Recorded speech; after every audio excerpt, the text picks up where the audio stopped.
Constantly like a child in my People own in house. love, they yell at each other all the time. Oh, but that's true. Ask him, he's been married for how long? Over 20-something years. Over 20 Look at him though, years. he look mad.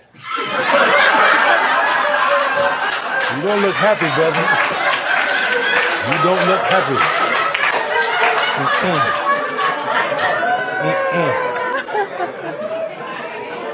He's very happy.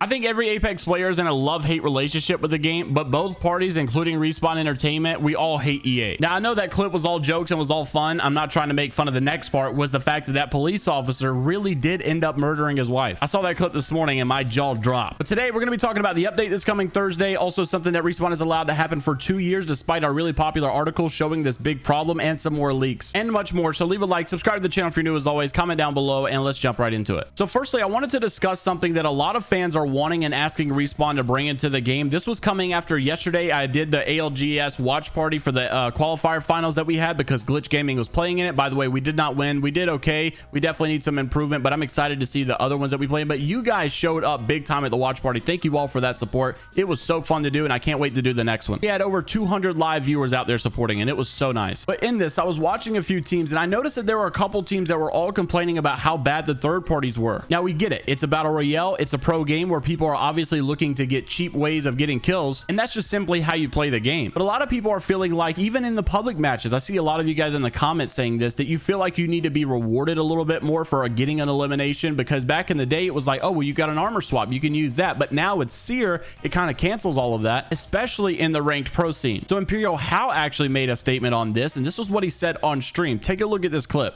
Apex needs to introduce a Siphon?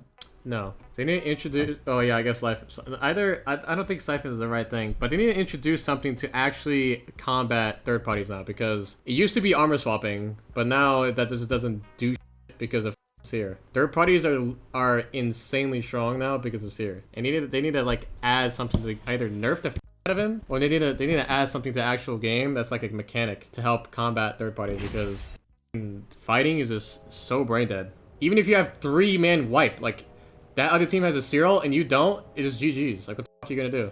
Yeah.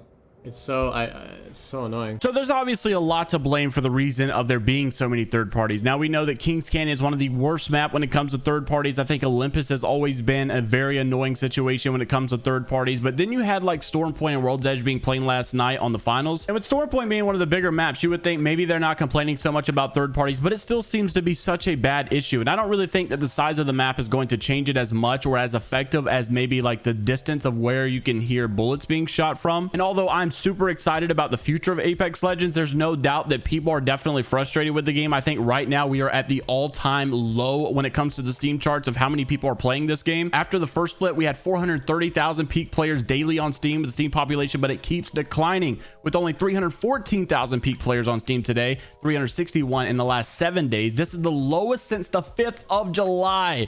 Yikes. Storm Point is probably the cause, on top of Overwatch 2 being released recently. That's coming from Apex Status. I was hoping that with the Gun Run LTM and maybe the Halloween event that it would spike up a little bit, but it doesn't seem to be the case. But hopefully season 15 it does that. So this next part is what I really wanted to get to. There's been a very big loss of communication when it comes to the switch of old game designers leaving and new game designers coming in, and previous problems and concerns that we had voiced and had recognition of by those previous game designers not being able to relay information to the new game designers. So I know that may sound confusing, but I'm going to explain all of that. There's been a lot of talk about Loba here recently, and big shout out to Diddle Daddle for sending me all of this over on Twitter. I appreciate it very, very much. This was a Reddit post over 2 years ago saying, tested this on every legend. Loba is the only legend with this head box peeking issue. As you guys can see, this post is over 2 years ago. We actually did get a response though from Respawn Entertainment. This was coming from Daniel Klein, which at the time was the senior game designer. So if you guys are maybe somewhat new to my channel and you hear us saying, you know, oh, John Larson said this, maybe we'll get a nerf here, maybe John Larson will buff this guy, blah blah blah. Well, back in the day it used to be Daniel Klein. We used to not even say John Larson. So Daniel Klein made this response saying, oh, that's a nice find. I had no idea. I'll bring this up to the team on Monday. No promises on when we could address this. Essentially the problem is that Loba's head shows over the cover on their screen, but on your screen you're looking right at the wall, so they can just get easy headshots on you while you can't see them whatsoever. And the big problem here is that they actually noticed this over 2 years ago ago, and even Gaming Merchant made this video saying the same exact thing,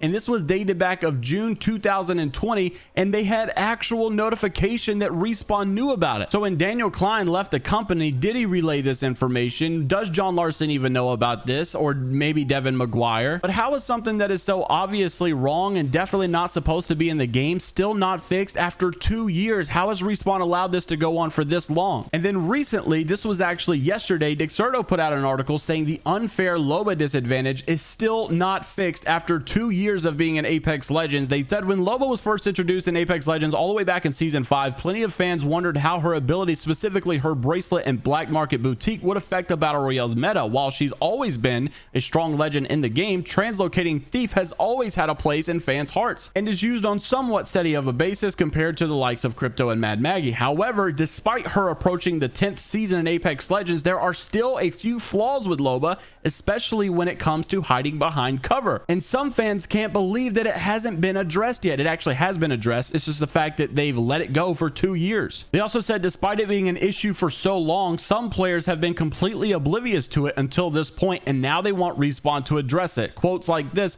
"How did they not test this? Like, I'm legitimately super surprised," said one. "I don't understand why anyone would make a PvP shooter where the first person view is always way off compared to the third person models," commented another. "I don't really care about loba, but this is unfair," added another. "Some players believe it is a very purposeful design from Respawn and that things will never be changed, though there are plenty of others who believe otherwise, so we'll just have to wait and see if anything happens." Well, whoever said that they think that this was a purposeful design probably doesn't know the context, but Daniel Klein has already opened up and said back in the day that this was definitely not supposed to be the case. If it was a purposeful design, he wouldn't have said, "Oh, nice find, I'll bring it up to the team." But it is annoying that this has been allowed for 2 years and Respawn has not done anything about it. So that's a pretty big bug and definitely one worth mentioning. However, we are supposed to get a new patch that's planned for October the 13th. This is coming from Crowrindo, who also said that this is most likely for some bug fixes. So I'm interested to know, what are some bugs that you guys are aware of, not just this loba bug,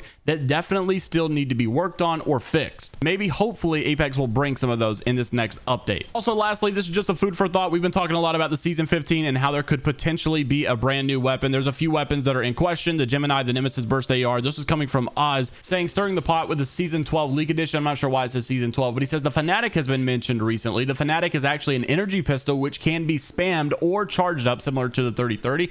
For double damage. These are some known pistol stats when it comes to this, saying that it has 17 damage or 26 for a headshot, 15 legs, and ×2 to all when it's charged up. The mag size being 10, 12, 14, 16. Attachments are laser sights and an energy mag. But a few things to note is that it's not a dual wield akimbo. Whoever leaked this in the past had just had a hack on for the akimbo, and to charge it up, you may need to hold the fire button rather than hold the ADS one. So let me know what you guys think about all the topics we mentioned down in the comment section below. Leave a like on the video if you guys did enjoy. As always, subscribe to the channel if you're new as always as well. I appreciate it very much. We're on the brink of 100,000 subscribers, and I'm releasing an Apex Legends song whenever we do as a thank you gift. We're also giving away 5,000 Apex coins to anyone who likes, comments, and subscribes over on our 4th episode of the Apex Legends podcast presented by Full Squad Gaming. So click this video right here. Have a great rest of your day, everyone. It's Viridite, only positivity, and until the next time, later, Gators.